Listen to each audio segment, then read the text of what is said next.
live, folks. Back again, part 2, Song of Susannah. This is your host, JP, aka the Demon, and hell yeah, you have the same crew that was discussing it last time with fresh drinks. Indeed. Mm-hmm. Yes. All right. Captain. Transmitting in the digital bastard. This time I am sitting in a hotel lobby, really fancy. There's a lot of Japanese tourists around here, and I'm really confused and a little bit frightened, honestly. I don't know what's going on. No. They keep asking me to take their picture. And I don't know what to do. I need help. Andrew, I got I'm worried. going to be living this in 2 weeks. Yeah. Brett's off to a wedding in Nippon. That scene, by the way, before we continue our circle, was hilarious to me. Yeah. Anyway, just my thought. I think everybody's lived that scene. Yeah. Of course, Mia's having a literal breakdown during the moment. What is this thing? What does she want me to do? What am I doing? What is this? Flash... Oh, you take my picture. Yeah. Take my picture. Will the flash cause cancer? She was like freaking out about she had no idea how any of the mechanisms I think at worked. one point she even takes the camera from the tourists and they pose for the picture and she hands it back to him. She's like, no, I can't do it. I feel like I have friends that are like that as a mother. Like literally every single thing. It's like, oh my gosh, is this wood gonna give my kid cancer? Stay away from the wood! Stop it! Oh boy. Brent, you should know you never, ever turn on music near Oh my a newborn. God, It's like, what? Hyper concerned. Yeah. Nobody's that bad, obviously. Yeah. Go ahead. Let's go around, man. Alright, got Hitman here for round 2 of Song of Susannah. He survived the gunfight with Roland and Eddie. Barely. He was one of the few that made it out. He had a little Deus Ex Machina moment where Crimson King just came in and picked him up and brought him and put him in a chair for the podcast. What really happened is he was following what's his name? Freaking oh man, I'm brain freeze, guys. Jack Andolini. Yeah, Jack Andolini. He's following Andolini, and Ben just never trips. He's usually trips in his front foot, but this time he just tripped over one of the women's bodies. His head was shot off. He fell down on the ground, and then fucking Roland and Eddie just iced all these other people. And he just kind of got up and was like, and Ben was oh, shit. Oh, that reminds me, I haven't eaten yet today. Oh, little did they know, as Roland and Eddie were going down the hallway, Ben just found his way into the gas station and was kind of opening a bag of Doritos and munching for a second as the rest of Jack Andolini's crew, who didn't trip, made it around the back end. We all know Ben's lunch would be a full loaf of bread. And oh, it's fire. This is fine. We all know the Hitman's lunch consists of a full loaf of bread and an entire package of lunch meat. That was recorded and released in an episode earlier in Oathbringer, folks. So and I'm Brett, the director. At long last. All right, what's your story, bud? Nice to meet you. Thank you. We've all got awesome backstories now. Brett, we need one for you. Yes. I'm like the Joker. I'm just going to give you little glimpses here and there, and they're all going to be lies. You want to know how I got these scars? Ooh. Yeah. I don't have a backstory. I was basically just one of those, walk-ins. Actually, you want to know how I got this scar? Yeah, I do. It's a good story. My brother hit me in the head with a shovel on accident. That's what he tells you. Yeah.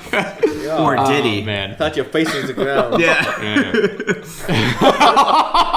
It really was on accident. All right. So we left off 2 great conversations. We were talking about Jake and Callahan's entrance into New York, and also Eddie and Roland's arrival to the King residence in 1977. Mm-hmm. Where do you guys want to start? saw with Jake. Jake. For All right. sure, man. Jake. Psycho Jake. Psycho Jake having a conniption fit because Oi almost Jake's got got a run over. new attitude. Right? Yeah. Definitely. And I was even like kind of taken aback when he was like, "You want to die, motherfucker?" I know. You imagine like a little 10-year-old kid I was pulling like- a Pulling a fucking Ruger out or whatever the hell he had. I was like, "You want to die, motherfucker?" And the cab driver was like, "Whoa!" And then of course Callan's like, "Oh, it's just a toy." Yeah. Like that don't look like no toy. Guy's like, I can see the bullet. I like how he passes Oi off as a dog, and then he specifically says in his mind, like, the more people look at Oi, the more he becomes not a dog. Man, I was like really like psyched for that scene, and then the only thing I was disappointed about was when Jake was pointing the gun at the guy. He was didn't so shoot him. upset that it was shaking. Oh, yeah. I wanted to be yeah. like dead steady. Yep. Yeah. Oh, the But biggest he was like, oh, Yeah. he was like so emotional. This shows he's still. Yeah, that shows kid a how little bit. how Yeah. whacked he was at that Yeah. moment, though, because he would have been steady every other way, but he had lost it. Well, the thing is, though, is that I personally don't think that would have worked for me, because if he was steady, then I'd question his motives anyway, because he shouldn't be pointing his gun at this guy. Exactly. You know, He it was the lost fact it, that he was just so enraged that he like went to his gunslinger instincts, but he was like freaking out. You know, Yeah. that was like his new like crime That- almost. I just felt like if he did that, like, even though he's so enraged, upset, that his gun singer is like still Is still steady. It Yeah, just yeah. shows how Yeah, that- that's dangerously kinda cool. close that taxi driver was to getting blown away. Yeah. I know, the poor Yeah. dude. I mean, he should be watching where he's going, but I mean, it's kind of hard to watch when a door just opens and someone appears in front of you. yeah, Something like that. exactly. Is that what happened? Well, I it was don't off to the remember that. side, Yeah. but I'm assuming Oi jumped out and like. landed. Right. They kind of got Right. thrown out. They in a way, they I think. respawned Yeah. in the street. It Yeah. definitely goes to show, obviously, how much he loves Oi, but also just how much he does not want to lose another person. Yeah, you know, yeah. or another thing that he cares about.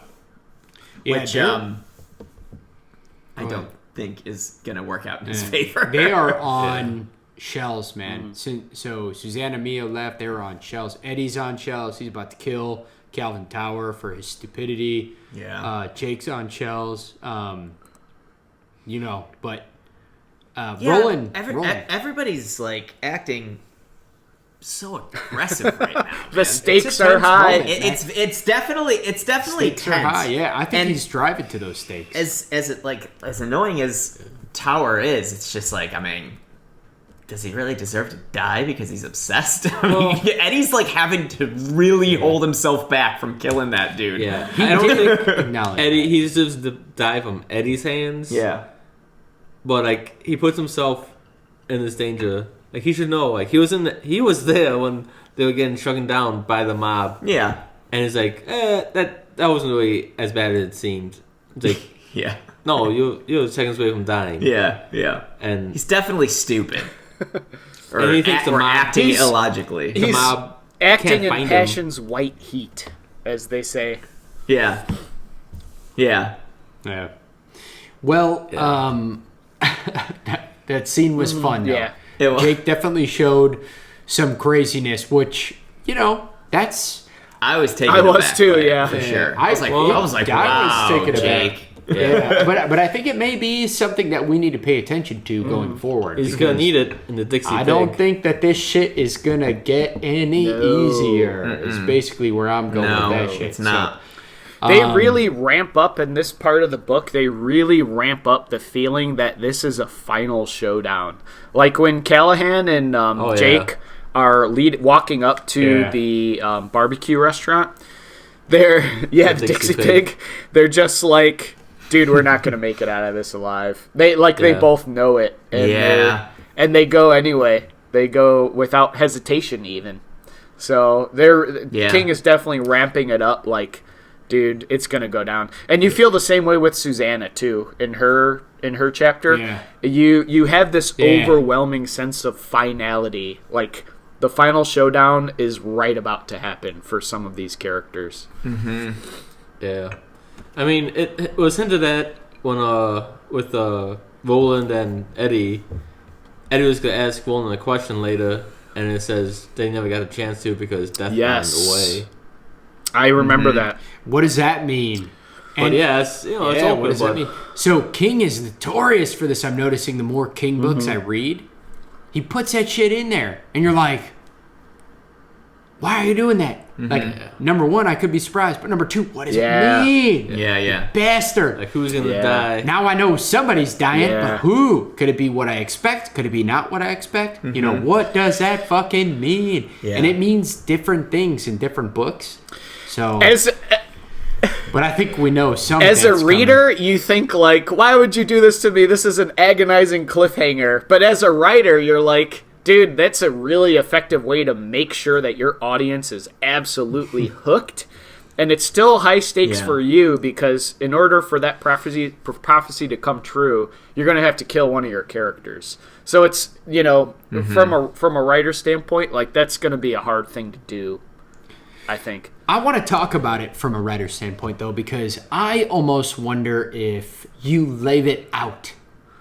Because the doubt of death in this is, I guess the doubt of non-death and the chance of death for characters in this book is so high anyway. Yeah. So, like, I almost wonder if you leave it out, but at the same time, he does it for a reason. He doesn't not do it for a reason. So I wonder, because now you're like, I think it's I personally I like it. I like that he did it.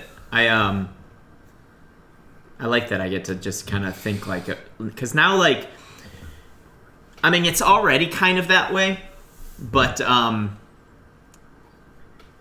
every single time somebody's in danger now, it's kind of like the same feeling you had after the first main character died in Game of Thrones. I gotcha. Every single scene is now the up. stakes are higher. So now every single time they're in danger, this entire last book is just going to be me like, oh, this is where it goes down. This is where it happens. This is where they die. Yeah. This is it. But you know, it doesn't take away from the story. I'll be reading it. I'm thinking someone's gonna die. Yeah. And I'll just be thinking that the entire time instead of. Well, I think that well, for me anyway, I think that's good because I'll just be like on edge, and then if they don't die, I'll be like, yes. thank God. I agree completely, director, because like if you look at the flip side of storytelling, you get a story that's kind of like a Superman story or like a Dragon Ball Z, where it's like, dude, nobody's gonna die. Every time the smoke clears in a big fight, that they're gonna walk out completely unfazed. There's literally like there's no gravitas to this scene at all. So and then there's also the flip side where you kind of feel that way, but then they kill somebody in a way that seems so disingenuous. You're just like, okay, you killed someone. We get it. You're fucking edgy, I don't know that I've experienced. That's what I loved about, not to bring it up twice so closely, that's what I love so much about how George R.R. did a lot of early deaths in his series. Is like, you felt like, oh my gosh, that death had purpose. You know? It's not just them being edgy and doing something different. It's like, haha, we killed the main character. It's like, it has to feel a certain way. And I think that this set it up to bring in the tension, but not to have it feel like a cheap death. Because it's coming. It's not him being like, ha-ha, I tricked you, and now there's dead people. It's like, I told you they were going to die, and you still felt this fucking way when they did, And the other thing about it that's good is that we don't really know what it means all the way yet. It's true. It may not even mean somebody dies. Well, I wouldn't go that far, but I mean somebody that we think. There you go. It may not be a we don't Ka-tet. know the definition of death got in the way. Right. What does that mean? I don't know what that fucking means. So all right. I'm just playing devil's advocate about it, but I mean, it's there. Yeah. It's in front of us. And there's now, a reason it's there too. We got for sure. Yeah. There is a reason it's there for sure. Oh man. So we've got high stakes on all sides. Well, high stakes on one side's kind of end, but that doesn't mean they've ended, right? Yeah. So Eddie and Eddie and Roland make it to good old 1977 King, who's hilariously still an alcoholic and very, very. Jeff's like, I really connected with King at this point in his life. You know what? I did until the moment that he sucked down 4 beers and goes, I gotta go pick up my kids. Yeah, dude. Oh, shit, dude. I know. I was like... But, you know, he talks about himself in that way a lot Yeah. because of his experience, obviously, Yeah. going through. Interesting. The best part of it, where you could tell how he's come out of the other side, is when he's like, he's describing Eddie's thought of Stephen King in front of them ingesting the same amount of the caloric equivalent of beer as an entire loaf of bread. Yeah. And he actually wrote it that way, and that's how you know he came out of the other end with some knowledge. Yeah. 3 beers equals an entire loaf of bread. Dude, I'm never going to drink beer the same way ever again. That's terrible. Not quite, but he's definitely implying that he was sucking those things down like... He's Damn. extremely health conscious just because of like all the references to like Coke and Naziklan or whatever, and how like how horribly like unhealthy it is. You could tell like, you know, King definitely is, like you said, he came out of it. He's on the healthier side. But I happen to know this as a fact about King, and you guys may know this as well. Back in the 80s, he directed a ridiculous movie called Maximum Overdrive. Do you guys know about this movie that Stephen King did? I've heard of it. It was a really ridiculous horror movie, almost like a comedy movie. It was so stupid.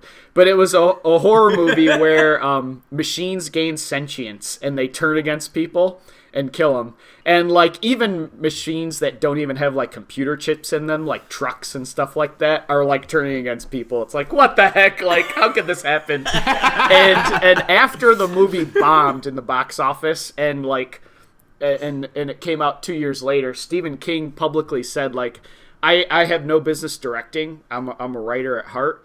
And just to kind of explain what happened with that movie, I was coked out of my mind. Me and all the other producers were coked out of our mind while that movie was created. And that was in the mid-'80s. So he was still in his They made it for right.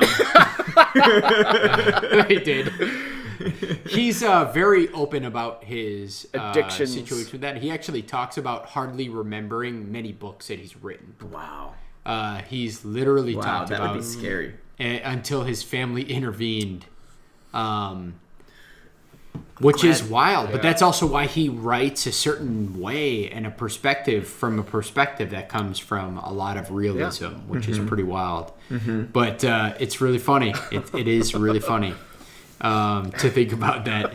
Also, I was wondering if one of the robots in his movie offered to give one of the main characters their horoscope. Andy. Oh, man. I miss Andy already. Give me he was some such riddles. a great character. Yeah. He was. That evil son of a Andy bitch. and Blaine. I mean, you could tell that Stephen King really likes the whole AI. Is an enemy against humanity. Already, I know, man. Every book we get like another little tidbit of some fucking whack job AI that still exists. Amazing. I love how like AI and I mean this is the audiobook. I'm not sure exactly how it's written. Yeah. But I love how like even though it's like super advanced AI, it still talks Yeah. like this. Yeah. It's just like, They couldn't program those it's like, bugs. Dude, Siri can do better than that already. Yeah, King is definitely a technophobe, and I'm okay with that. Says the Capitan. I love it. I love stories involving technology. And Dude, so stuff. I loved it that they described Roland as being able to pass for King's father in 1977. Yeah. Yeah. Which was it threw me off for a split second because I immediately envisioned Idris Elba. So I was like, wait, isn't Roland black? And then I was like, oh no, not in the book. He's not. Right. He's not. He is often described in the book as looking a shitload like Clint Eastwood. because Jake actually sees a poster for The Good, the Bad, and the Ugly. Or maybe it was Fistful of Dollars or something like that. But he sees the man with no name. Yeah. And immediately says that looks identical to the cold, blue-eyed stare of Roland. Now, we don't know how much, but we know that he might have just been that gaze, possibly. That could be the famous eyes. Eastwood squint. The good old eyes that little Margaret is already giving. Boy. Yeah. But I find it hard to believe because I'm just looking here at this book jacket with 2 pictures of Stephen King on it. I know. Look how young he is. I'm like, my lord. I don't picture Clint Eastwood or Roland as his father. Yeah. No. I'm sorry, Stephen. Sorry. You're different. You don't know. Different looking chaps. Maybe the mom can be really nerdy. I just don't know. You never know. But yes. Go ahead. Since we're just talking about Stephen King, how do you feel about an author self-inserting himself into a book? Yeah, As God. as God. As a what do they call him? Focal point, endpoint for a beam. No, he's kind of like what do they call that? Fucking, I'm having a brain. Beacon? No, not a beacon. He's like conveying the word. Like he's a prophet muse? or No, that's not the word. not a maybe a prophet. Oh well, whatever. an He's overseer. Yeah, regarding King's self-insertion in his book, it's kind of a novel idea. Like in its basic form, it's not a super creative idea, but I think that King pulls it off pretty awesomely in this story. I didn't really know what to expect, and when it came to the part of like Eddie viewing King through Eddie's eyes, it was not super flattering for King to do that. So, awesome. I think that it's pretty awesome that King's able to like poke fun at himself and view and insert his own character in there through the views of someone who's been through like so much hardship and bullshit through their life and like, insane addictions and stuff in their lives. I think that it definitely works with the story. It fits the theme of like a kind of a foggy reality where, like, I don't want to say there is no God in the Dark Tower series, but it's very up in the air. Like, all things serve the beam. We all follow Ka. Like, it's really unclear, like, what is the good force here? Like, everyone's trying to protect the rose. What is it? Yeah. And I think King inserted himself pretty well into that because he says that he's being targeted by the Crimson King, which I thought was a really cool thing to point out, that he's like a murderable like NPC almost in this story, but I think that King really pulled it off well, and I especially appreciate all of like the self-mocking that he puts in it. I think that was a class act on King's part. Yeah, I agree that I think he did it really well. It goes back to the same thing that I was saying about like, killing off main characters, how it can sometimes be like a cheesy ploy, but in the hands of somebody that really knows what they're doing can be done right. And I think this story did it very right. I agree with you. I would have normally been. Don't get me wrong, it was weird, but at the same time, like it was. I didn't feel. You know how like when something happens, it just takes it way out of the story. Right. In this, I was kind of like, oh, yeah, it's weird. Just but I'm still in. Yeah. I'm still in. Yeah.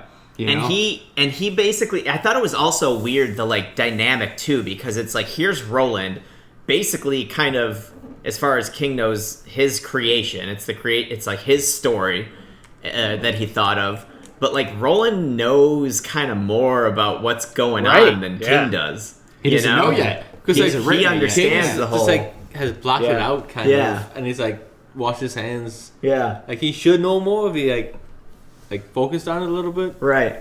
But Like- it's I just thought it was interesting though because like when they first get there, they're kind of they almost see Right. King as like a god. Yeah.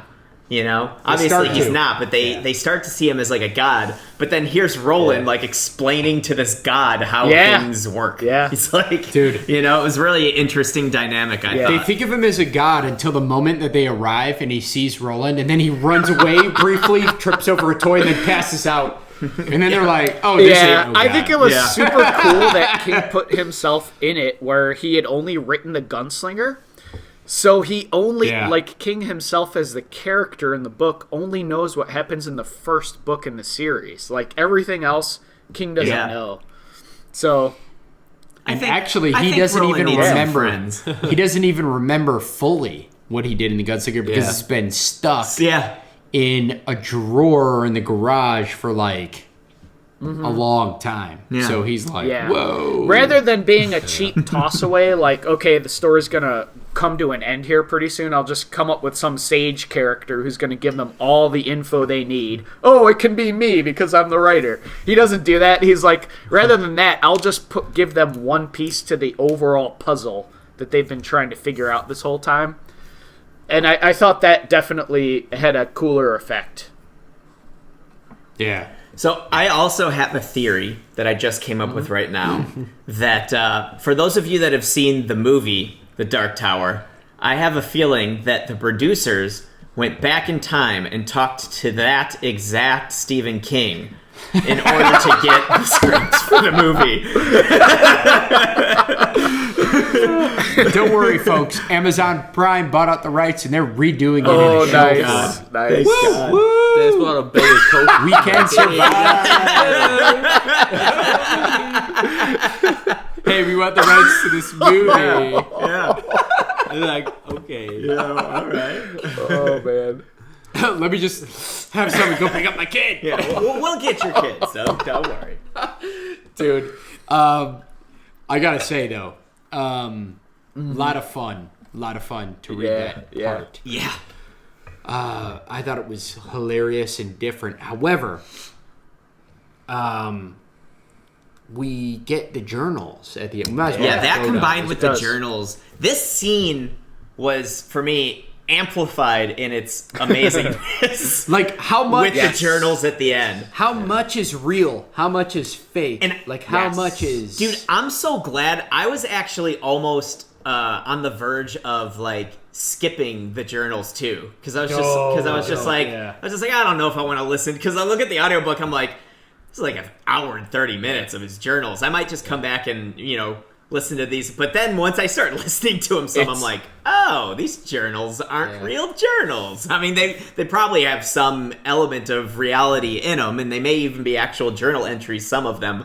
But like, you can tell that it's part of the story. They're not just straight journals, So, and it made that scene, it just made me keep thinking back to the scene and like how he intertwined them with the journals that I thought was really cool. Like, I love the entry. I was just like, like December 5th, I think Roland needs some friends. Maybe Eddie Dean, perhaps. Just like little things like that you wouldn't think would be so cool, but when I was listening to it, I'm like, oh, that's so cool for some reason. There was a journal entry in there really early where he's like, man, this Pet Cemetery story that I wrote is really brutal. Yes, I don't think readers would ever like this. This story will never see the light of day, quote unquote. Yeah. I think that was a real journal entry from what I've heard. He definitely, and he even talked about how he hated it because of the cars on the road and all that stuff. All of that shit inspired that entire. It was all reality. book. Yeah. And then he talks about, hey, I got a great idea for this, and I got a great idea for that, and we know they were all books that came out. Yeah. It was just really cool fusion of reality Yeah. and this fictional world, and I wonder how much of it was. Yeah, I want to know how much of these journal entries were actual journal entries, maybe modified a little bit to fit, and how much. Obviously, the one of him dying, I'm like 80% sure that one's not real. But was he ever hit by a car? Is there any truth to that? He was right? hit by a Yeah. car. And was it on that date? Is he referring to that? Okay. Yeah. Actually, we are going to get a boatload of real in these next book, and we had some in this book. And also, you're going to start thinking backwards about how that impacted the writing in his previous books. Yeah. And that's all that I'll say on it. I know that in real life he was hit by a van, and the inspiration from that, one of the first stories he wrote after that was the story Thinner. That, like, directly gave him inspiration to come up with that story after that experience. That's crazy. Another book that was made into a correct. movie Yeah. that people forget about. He's had so many movies made from his books. he has. It's crazy. So we get. I mean, he through does that. write very cinematically. Like, when I read his Yeah. books, I feel sometimes like I'm watching it. But anyway. Okay, so good old King, the other beam. Do you guys think the rose is the turtle, or do you think King is the turtle? I think the rose is because of the impact that it has on everyone. But then again, when Roland and Eddie were approaching King's house, they had like this harmonious like feeling like drilling into their brains like, oh my god, this is like a showdown right here. I don't know, man. It could be either one. That's a good question, Demon.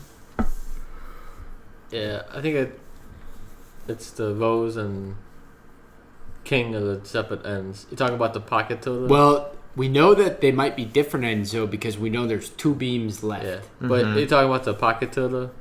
Like the one they found in the bag? I'm talking about the real turtle. The real so turtle. the real turtle, if you're on the beam of the bear, the other end is the turtle. And because of that, they have a unique relationship. King, even in the journal entries, talks about the time he came up with an old text that reminded him of Shardik, the big bear, that made him inspired for that or whatever. And then the turtle, which inspired him, and as he put in it. Something about a turtle and some shit on its back, or saving the world on its back, blah, blah, blah. That's how he like kind of worded it in the turtle. What I was wondering is our Ka-tet is on the path of the bear and the turtle. Yeah. And what I'm wondering is, they know that the Rose is around and King is around, and they're the last 2 beams, supposedly. Kind of. So, is King the bear and the turtle, or is King the other beam and they just chanced along it? While the Rose is the bear and the turtle. That's all I was thinking of. Yeah, I'm not sure, just because I don't feel like I remember enough about what has been said about exactly how all of it works to really come up with a theory, you know? Because it gets kind of complicated. It does, at for points. sure. It gets very convoluted. and I don't know if I remember all of the things that have been said about it.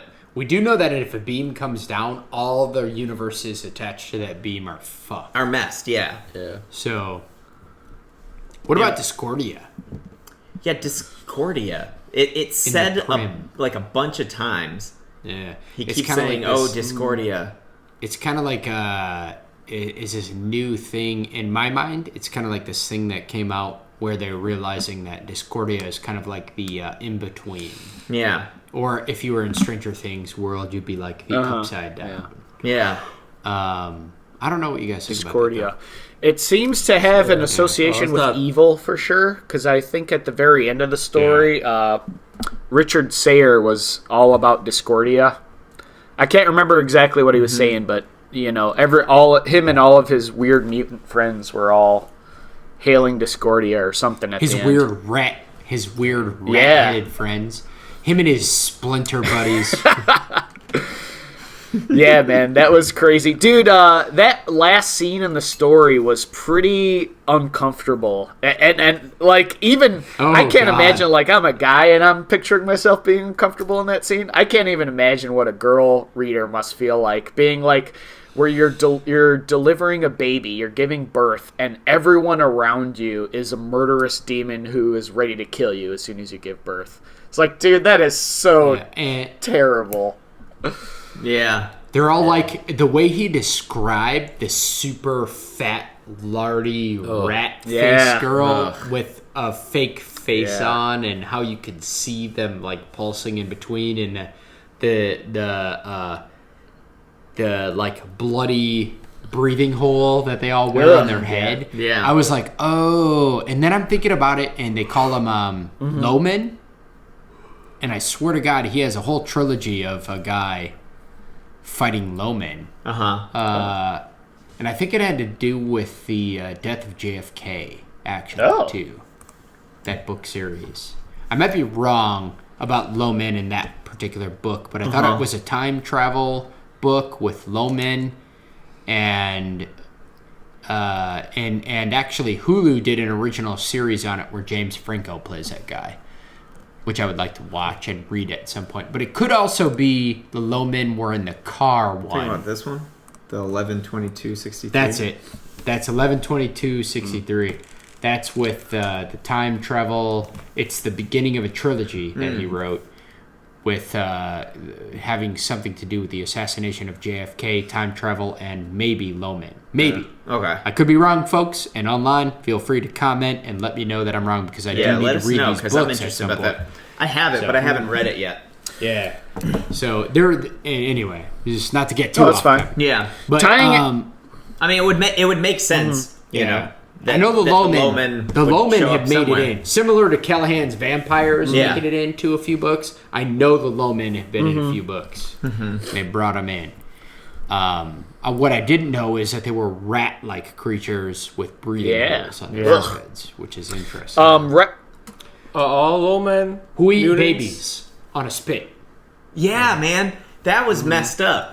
That was super messed up. Where she like looks over and like she thought that they were like wine glasses, but they're like baby's legs and stuff. Like, oh man. I was just like, what is going on in here? What kind of party was she invited to? Birthing party, baby. God. Yeah, what the hell? Like, I could picture that from like an evil organization, but then they had the picture of Arthur Ard. Yeah, Eating a Arthur baby Eld leg. was there. I'm like, did they just do that for mockery, or was that actually like? That is a baby? good I question, don't know. Hitman, because Arthur Eld is the original origin of the line of gunslingers, correct? Yep. Yeah. Yeah, so correct, they're yeah. saying that he, like, it could just be a painting of mockery, like you said, Ben, or he could be the origin of the people who are against everything that the gunslingers stand for, which is really weird.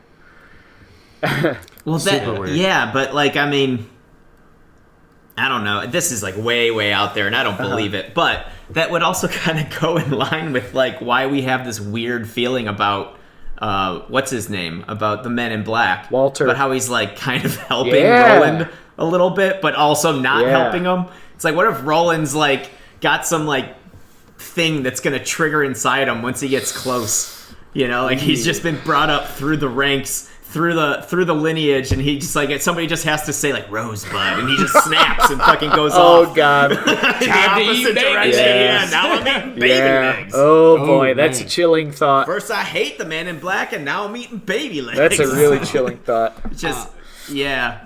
I would have to say that I think it's mockery. Yeah. I would think so. They've done a lot in the book series to talk about the line of Eld and the good that came of it, Yeah. minus the whole Jilly thing and like how Arthur Eld might have had, I don't know, A couple hundred wives. Jillies on the side. Well, I'm sure North Korea has also talked a bunch about how good Kim Jong Un is to its people. That's what I mean. So like, I don't want to go so far Yeah. as to say that we're ignoring the fact that history was written Right. later. Right. Yeah. But yeah, Yeah, there was a... Did you have a comment on that exact same point, Demon? Or? no, Okay. keep going. Keep Right going. around in this section in the Goddamn. book, there was one seemingly innocent scene that I wanted to really talk about. Because I listened to it today. I was doing the audiobook. And it was a super, super, super touching scene with Susannah.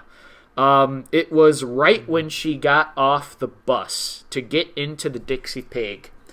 And her and Mia are kind of, Mia. you know, at odd ends about whether or not to go in the Dixie Pig. Mia's obviously in control of the body, so Susannah doesn't have a choice ultimately, but she can stall and do things to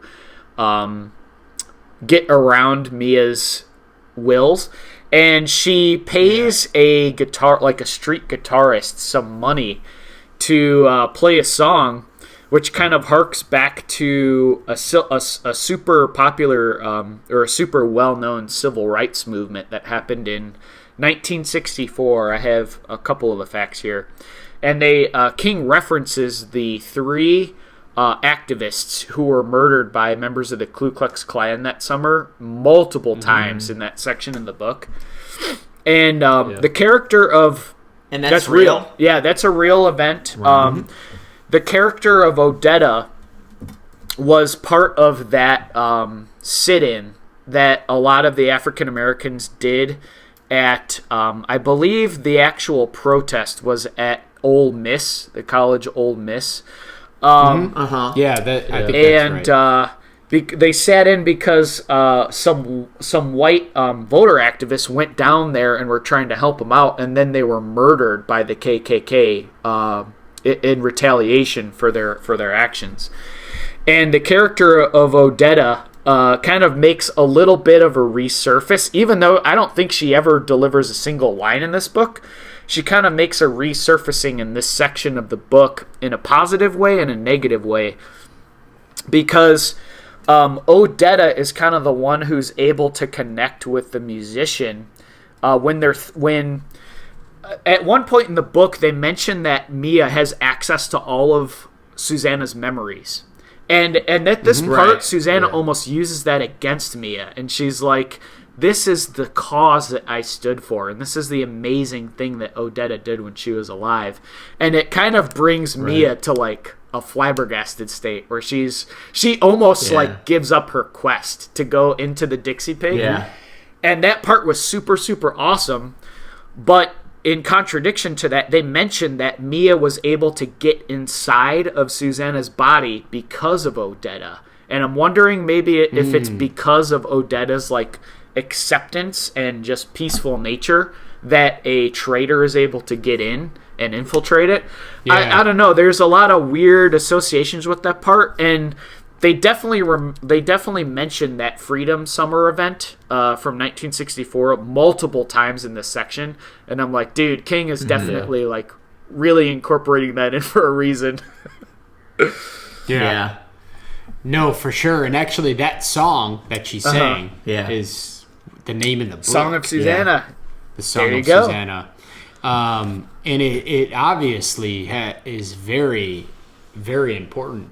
And the fact that Odetta is the cause of letting Mia in, and it's just so interesting. And I don't really know what to think of it yet. You know, Yeah. It's like, it's a hard thing, but it's a great analysis because it's like, whoa.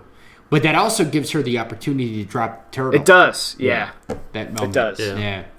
Which we don't know how that's going to help yet, but Jake and Callahan feel a lot They do, better indeed. Yeah. when they get that son of a bitch. Yeah, and then during that time right after Susannah asked the street performer to play that song, Mia asked to see a memory of Susannah's mother.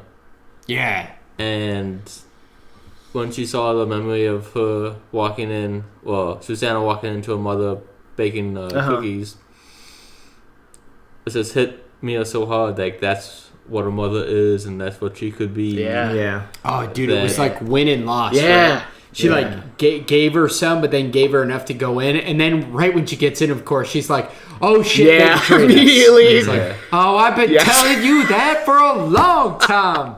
Immediately, Mia was like, oh, I fucked up. The minute she walked in. Then she's immediately like, Susannah, no matter what, She's like the girl in the grapes. you get the opportunity. She just like realizes what a mistake Yes. this was. Yes. I mean, the whole time in New York, when Susannah and Mia were together, Mia would be like, no, this is what we're going to do. And then she would get flustered and scared, and she can't do shit. And she asked Susannah to help her out, get the taxi, get to the hotel, whatever. And Susannah's like, fine, I'll help you. And then right afterwards, like, do I really need you? I can do this myself. Yeah. Every time. Every time. It's like, you can't do shit. Yeah. I know. Really?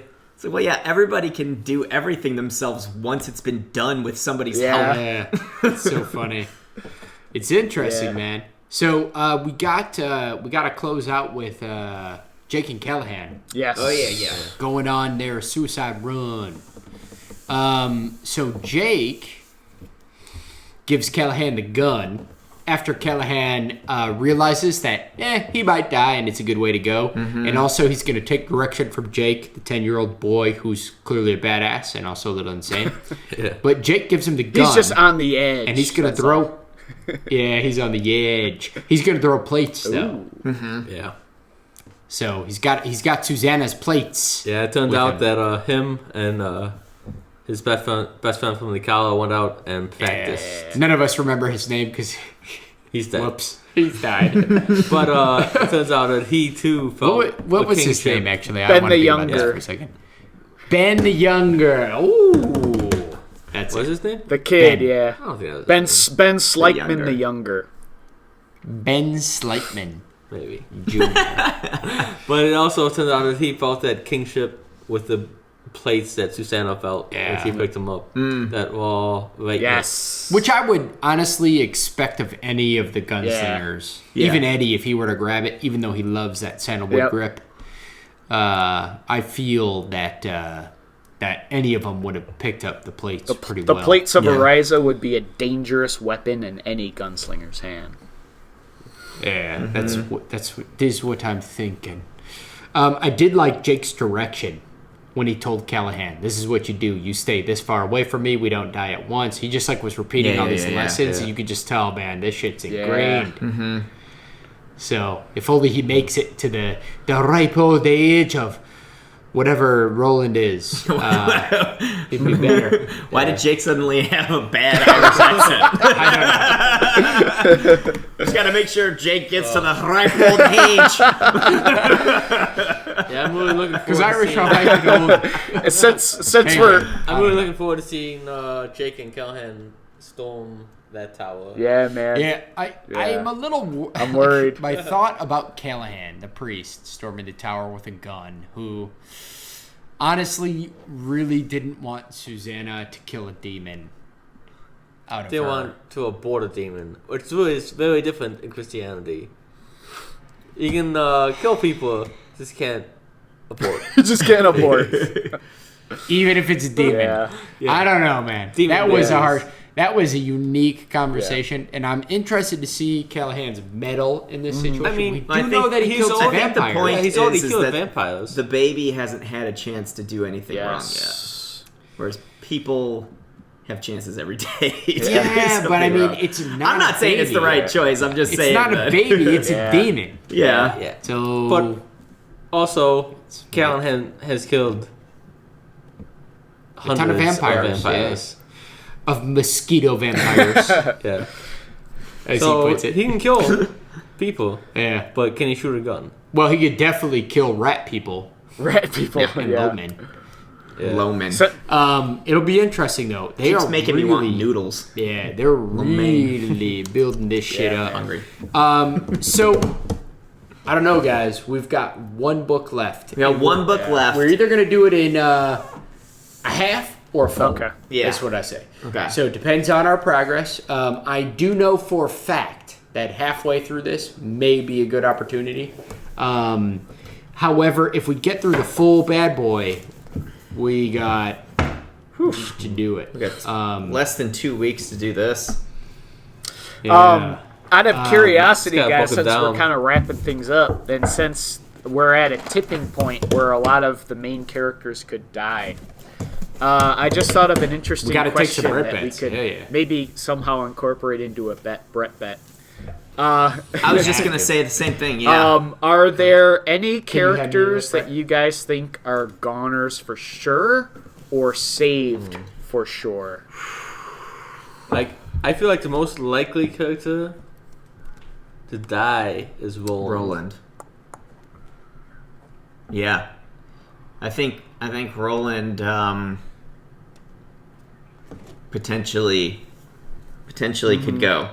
I think he's gonna go that of the way of Tony Stark, who I also think is gonna die in the next one. Multiple spoilers. I cannot partake in this. I do have enough information, though. Oh, what you? My memory's hazy on details. I obviously, as I've read through the entire series before, I cannot even partake. But I will say that this is a very, very worthwhile brick bet. So you guys should go to town. Okay. Andrew, you feel someone's Yeah, gonna die? I think Roland's definitely in major danger. I also think another character's in major danger, which I don't want to die. And I think that's Oi. I think... I really don't want Oi to die, but I think he's in major danger. I think... I don't know. Do you guys remember when Roland sent Oi in to save Yeah. Wing? Roland's like, be dude, sending you're him probably to his gonna death. die. Your statement there made me kind of like think of that moment because I remember reading that moment. Yeah. I don't want Oi to die, but he's an extremely expendable character. So I'm worried. I'm extra worried for Oi. I mean, I'm worried about all the characters, but So what should the Brett bet be then? Are we just gonna take bets on Roland specifically? I think we're all in agreement we that all seem Roland to is agree in that he's gonna danger die. for sure. What does that mean?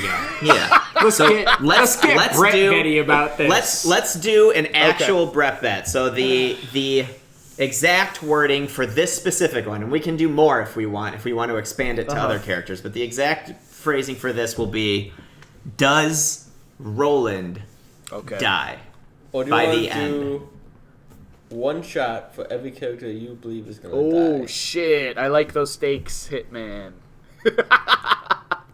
Because then, like, you can say Roland and Oi, and if you're right, you don't take those shots. But if you're wrong, you take them. Because I also feel Father Callahan's gonna die Shit. in this siege. Before I you feel like he's gonna continue, save Jake. I just want to say that I was flipping through the photo images in And this you book. saw. No, I didn't see any of that. But what I did see was a lot of shit that reminded me how fucking crazy this book is.